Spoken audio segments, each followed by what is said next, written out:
Hey, this is Warren Bird, Research Director, Leadership Network, and I've got the privilege of talking with David Kinnaman, who is the Chief Architect. He is the President and owner of Barna Research, and they did a huge project on church planters and money. And they really dug down and covered a lot of ground, everything from church planters personally, how's their marriage handling it, how do they deal with money issues, to how were they equipped. Very exciting stuff. In fact, David, I got you. You were the designer of this thing. What were some of the key findings that came out of it? Well, one of the things we learned was that church planters are using a fifth of their time to deal with administrative and financial aspects of running the church. And so this is a pretty big percentage of time for really a person who's involved in a lot of different sort of efforts to advance the cause of ministry. We also learned that a third of these leaders say they have considerable friction in terms of their marriage around finances. 1 out of 3 church planters have considered quitting their job, quitting as a church planter because of a lack of finances. And so we found a range of different things that are challenging for today's church planter when it comes to finances.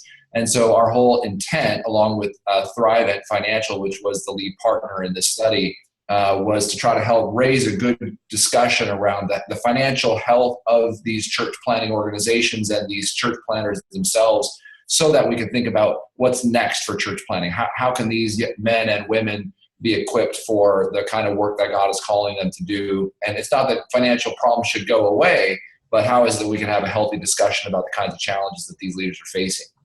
And in fact, it's got so much good stuff in it that everybody can download it for free. And again, the title is Church Startups and Money, a Barna report produced in partnership with Thrivent Finance. And all they have to do is go to barna.org//church planting, right?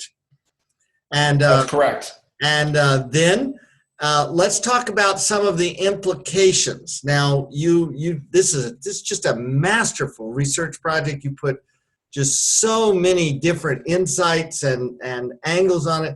But the implications are for churches that are planting other churches, seminaries that are training church planters, church planting organizations. What would you say, David, you have a whole section in the rear on what are the implications for us? What were some of the highlights of that? Well, part of what we did was we designed the project the report itself goes through all the key findings, and then we talk a little bit about the kind of the church finances, and then the impact on households and church planter households and families. And so the report itself goes through those different findings and gives you kind of a detailed listing of the things that we discovered in the research. The back part of the study, the report, actually has 3 strategic questions that you can ask yourself or your church planting network.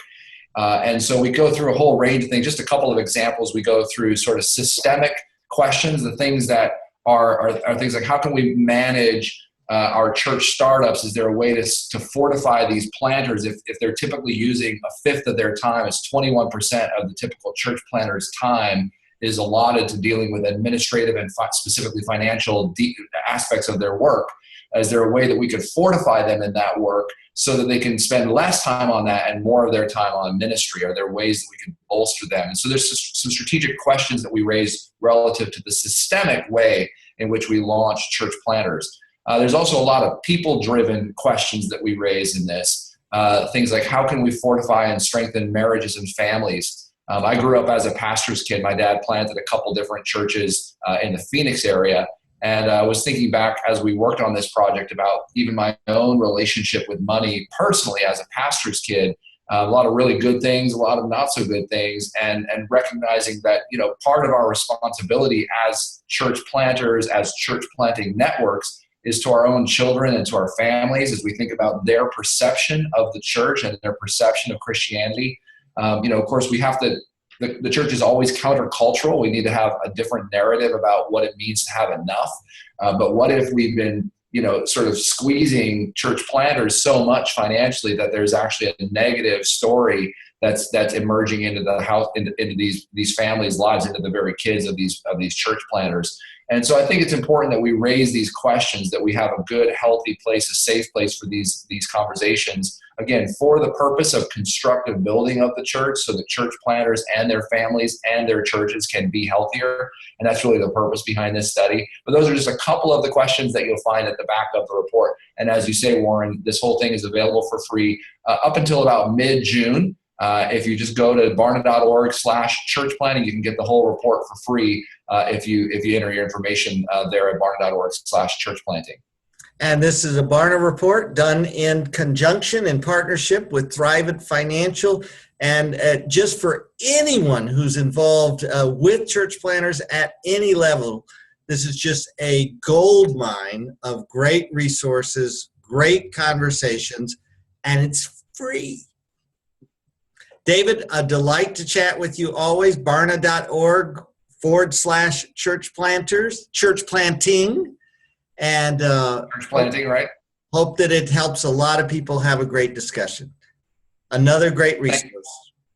Thank you, Warren. I appreciate it. We always appreciate your partnership and also our friendship with you. So thank you very much.